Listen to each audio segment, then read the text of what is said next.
Hello and welcome, Lonnee. Can't tell you how excited I am to have you here today.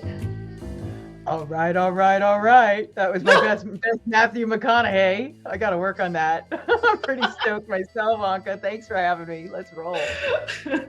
Alrighty, so in this case, normally I start out letting my guests introduce themselves, and I want to kind of do things a little bit differently today because Okay.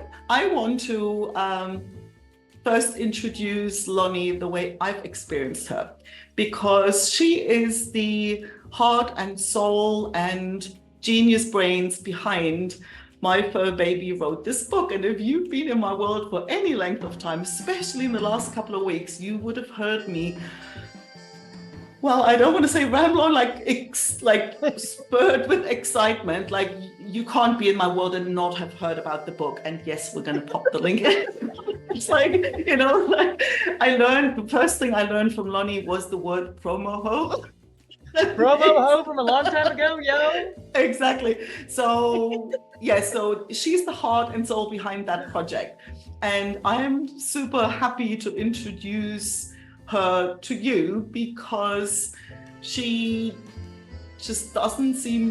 doesn't get to see the limelight when she produces a book like that. So she's the one behind the scenes who does all the work and pulls all the strings, but nobody really gets to see her. So I want to kind of drag her onto the stage today and show you who's behind the magic. Welcome, Lonnee. A beautiful intro. Should I exit? Not yet. No, you come back.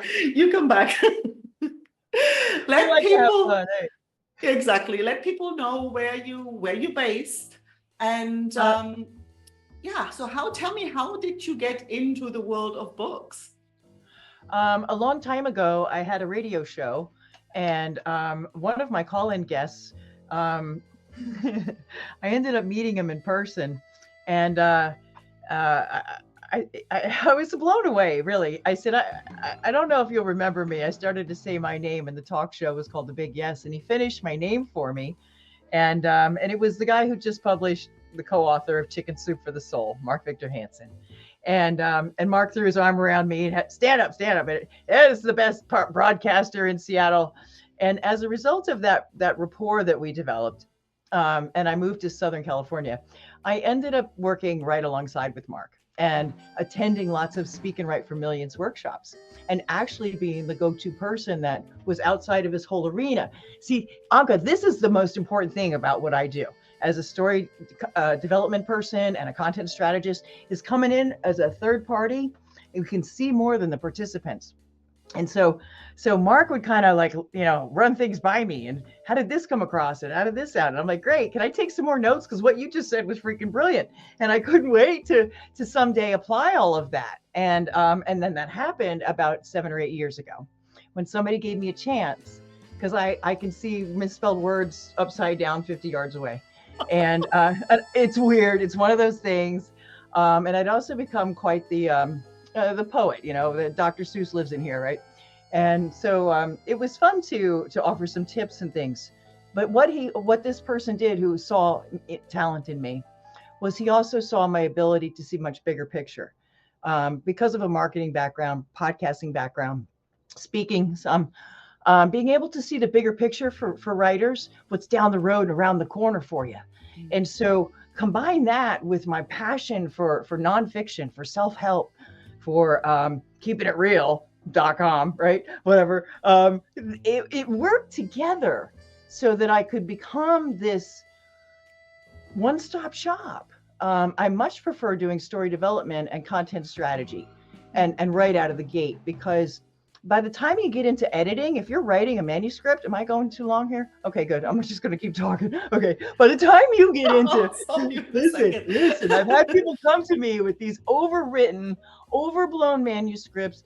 And I say over and over again, because they get bad advice, Anke. It breaks my heart. There was a guy who, he was told, because his mentor published a book that was 50,000 words and he needed to have 10 or 15 chapters, I forget. And that's what he did. And the book was on procrastination. And I was like, Are you kidding me? Good one. Oh no, that's like the ultimate worst bad advice a person could ever give or receive and follow. And it breaks my heart because this idea that it's not a real book unless it's X amount of words. It's not a real book unless it's X amount of pages. It's simply not true. And what you want to get is precision in your content. You want to keep your reader engaged.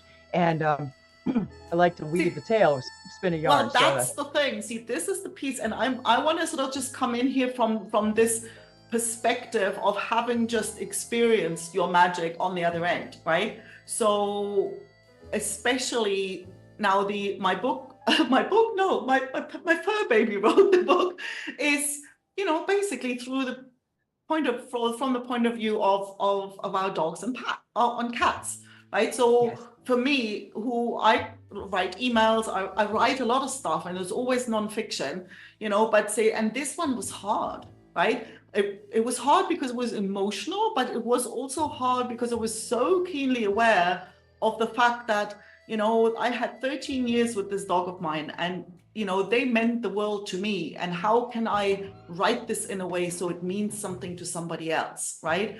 And so that was hard for me, where I'm like, I don't know whether I could have done that on my own, because I'm going, and Lonnee goes, put four-legged in there, right? And that was where I thought was really the magic, where you didn't go off and go, no, scrap that whole thing, right? So you kind of have that eye where you go, no, actually just include that one word, or just let's flip those around, where I still feel like, oh my God, that's still me writing. So it's not like taking it all off and just now like throw it all out.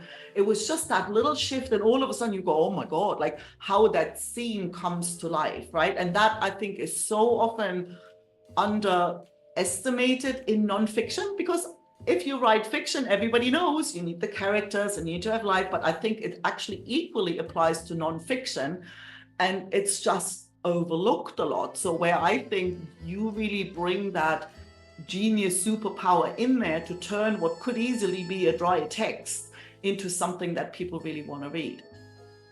Thank you, Anke. It's funny you would use that choice of words, because I have said I elevate dry content to be entertaining, engaging, and lively, and also productive. Because as a marketing-minded writer, I'm always thinking, what's your business? How can we help you promote your business? What's the message you want to deliver? How do you want to be seen? How do you need to be seen? What's your voice?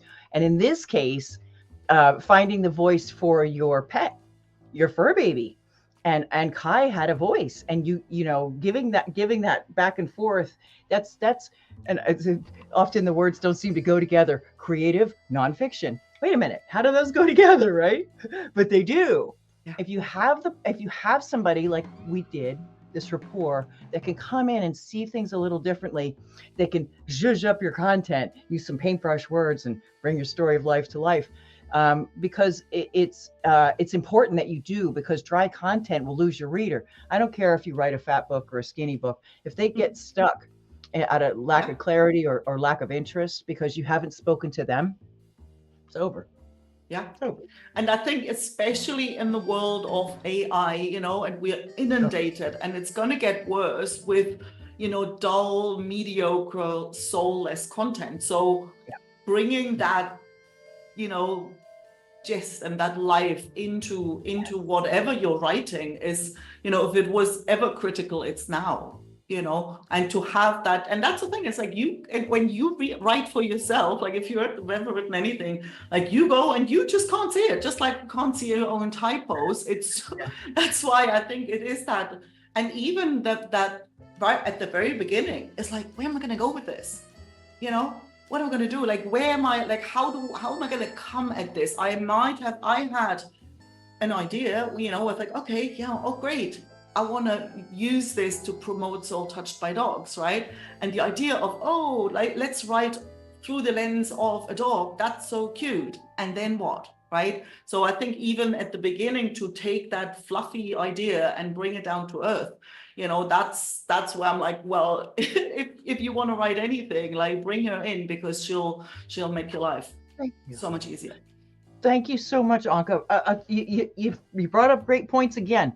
People are like, where's it going to end? My life isn't over. I'm looking at it, right? I'm looking at a book I ghost wrote here. And before we even got started on this, she's like, but my life isn't over. I mean, how do we end this? Where does it end? It's okay. Trust me, we'll get it done. Well, I don't know how it ends. How do I begin? What goes in the middle? Like, I totally get it. And the reason that I love working, especially with you, it's been fantastic. But when I work with you guys on a chapter, it is a microcosm of a book. Mm-hmm. And if you can, and people do, they take away all these resources, all this learning, all this stuff, because what you're learning and the basics of putting together a chapter that has the impact of a book is what you can then do with a book later. Yeah. And that just tickles me pink. That's the promo ho part, because a book doesn't make you money, but you need a book to make money. That's Steve Kidd. That's the guy who saw in me. Thank you, Steve. Thank you for seeing in me what I didn't know I had. And that's what it takes. Somebody else can come in and see so much more for you than you see for yourself. But isn't that the truth, right? Yes. Isn't that the truth? And I think that's why I enjoyed that whole process so much. And so books like the Fur Baby book and the Rattled Awake series you did, like, that's one way. So if somebody goes, I want to kind of write, but don't want to have a whole book sort of thing, like these books where you contribute a chapter are a brilliant way in. So they're not overwhelming, and you get to meet amazing people in the process. At least I did. so yeah. That's one way of working with you. And if you have this book brewing that you've been sitting on for ages, like, you do that as well. Like, if somebody says, I want my own book, I want the whole thing from start to finish, they can come to you as well, right? Absolutely. Absolutely. And I'm begging you, if you're that person out there, no matter where you are in the process, from idea to ISBN, somewhere in there, work with a story development coach or story coach, because they're going to save you time and dime and heartache later, because you'll work things out now, as you called it, Anke, mind mapping. And we do that and then some. So it doesn't matter where you're at. You could just pop on over my website. I'm offering. Yeah, I know, eyes big. I reduced. Okay, I'm going to tell you. I'm doing a complimentary content strategy story development call. It's normally a half hour, and it's $197. I'm doing it for an hour. All free. So just come on over to the website and check it out. And speaking of websites, that if I could say it, it's booklonnee.com. Booklonnee.com. I love it. She's the tagline queen. So thank you. It's easier than saying officialrattledawake.com. You're like, what? Whoa, yeah. What? Yes. So yeah, booklonnee.com will take you right over there. Get on the calendar. Let's have a talk. Yeah. Let's see where you're at. If nothing else, I can answer your biggest burning questions. Sounds like a plan. So thank you so much. It was, I just really enjoyed having you on the hot seat here and on the spotlight. So, because you deserve it. So thank you so much for coming, and I can't wait for the next time we play. Thank you, Anke. You're the best.